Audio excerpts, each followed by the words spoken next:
Tonight I want to talk about financial crisis and if we're going to see one in 2015 or 2016. If you've been watching the news lately, you probably noticed a lot of talk about a collapsing economy. You probably noticed the immigration crisis going on in Europe where you have I think 1 million, at least half a million people trying to get into Europe, and it's estimated to be 2 or 3 million. And next spring, I think, is when you're going to see a real crisis of maybe a million or more people trying to get into Europe. And while all this is happening, the economy's been slowing down in Europe and all over the world, in Asia and Latin America. But with the economy slowing down, I don't think these economies will be able to take all these immigrants coming in and availing themselves of the services they have there when tax revenues are going down. So will all this create a financial crisis? What's this all mean? Well, I think we're on the early innings of a financial crisis that will probably stick in our memories for most of our life. Uh, there's a lot of talk about how shall I say, a collapse. I'm not sure we're going to see a collapse of the U.S., at least not economically.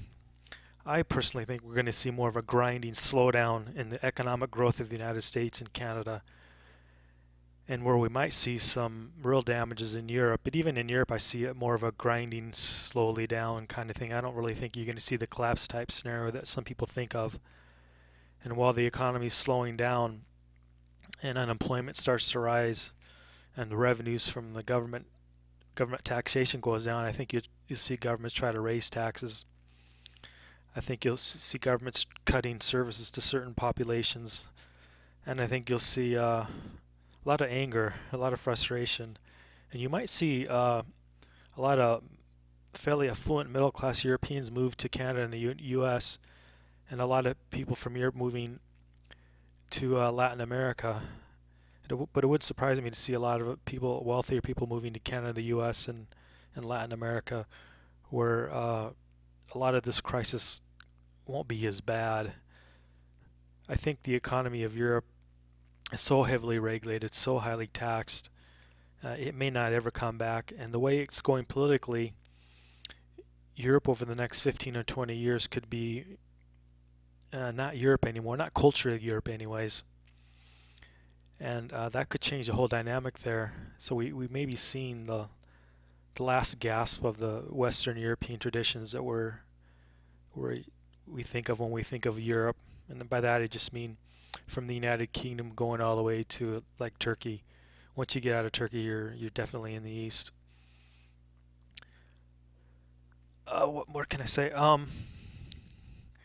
What does that mean for average people? I think it means a lot more unemployment. I think it means just what this sign says: danger equals opportunity. So if you have the guts and you're willing to look out for the opportunities, this is a good chance to make some money, probably in the gold markets and probably in the real estate markets in Latin America, and even in real estate in the States. As the next crisis happens in the U.S., you're going to see a lot of real estate hit the skids, and you'll probably be able to put in steak bids in for 50% less of what you would have paid right now even. And your best bet there, I believe, is to buy single family homes and rent them out. In fact, it would be best to go to a big city, possibly Texas or Florida, where there's no state income tax. A big city, because that's where the liquidity is and that's where people want to live. And that's where also you can buy these things and have a management company manage them for you, assuming you don't want to stick around in the U.S. If that's not the case, you do want to stick around, then you can start your own management company and manage them, and then you can have two businesses: one managing, and then two ownership of the actual real estate. Another thing I would think of is now's a good time to be buying gold. Right now, gold's sitting at about 1,100 bucks an ounce, and I think we're getting ready for our next leg up. Because when this crisis hits, I think what you're going to see the government do is what they did in the last crisis. They're going to try to bail out the banks. They may not be successful, but they're going to at least try.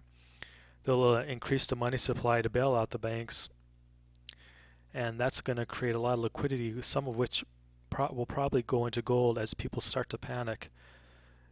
they'll start beating up the price of gold. I don't know where it's going, but $2,000 or $3,000 an ounce seems pretty easy to me. So if you're worried about another financial crisis and you're worried about your job and you're worried about your business and you don't want to stick it out in the U.S., what can you do? Well, I think living in Latin America might be a good idea for you. In Latin America, it's fairly easy to get a residency. In fact, in some countries, or in one country I'm aware of, you don't have to prove any income. All you have to do is have a police report, assuming you're not a criminal delinquent, and you can provide that police report. And you pay the fees. There's government fees that you have to pay. Usually, whatever you pay a lawyer, half those fees are just the government taxes for applying for residency. And it can be pretty straightforward and easy. Now, if you're a retiree and you apply under that, it's of course different rules. Just like if you're a student, you can get a student visa sometimes pretty easy. Those can be totally different rules too.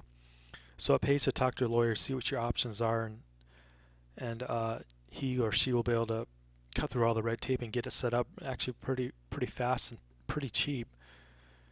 I mean, you can get a lawyer for $1,500 to $2,000 to set these things up really quick, and oftentimes much cheaper than that.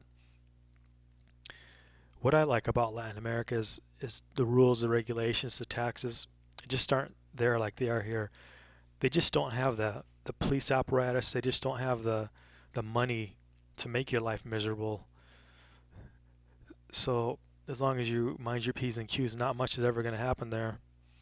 In fact, if you set yourself up right, you can have a fairly decent amount of financial privacy there, bank privacy. You can have a fair amount of economic opportunities, especially if you're a gringo and you have special skills and talents that people are looking for. That will set you ahead of a lot of the competition, especially if you stay out of, say, Panama and Costa Rica, where you see a lot of the gringos going, in Mexico. If you concentrate on the C4 countries, that's where a lot of the opportunity can be. It's fairly easy to get a residency. Real estate's still fairly cheap. Rentals are fairly cheap. It's not too tough to get a rental for even 200 to 300 bucks a month if you're a single guy or single gal.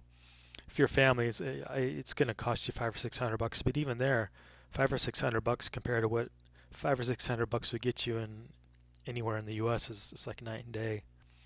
So your standard of living could go up quite a bit if you have an income that it's not dependent on where you live.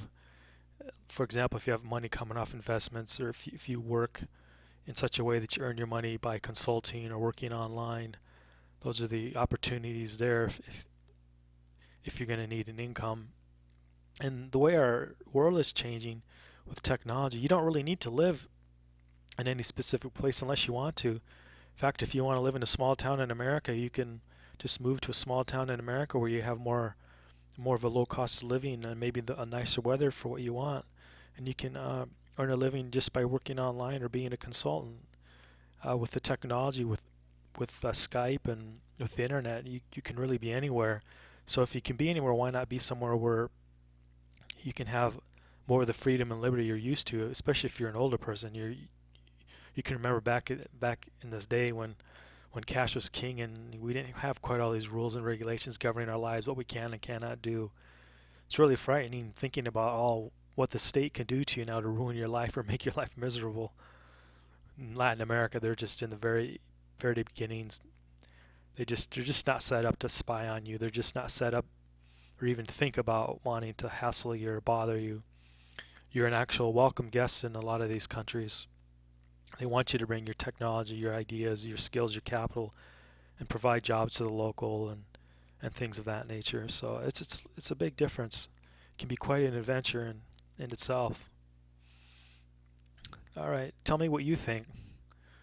Thanks.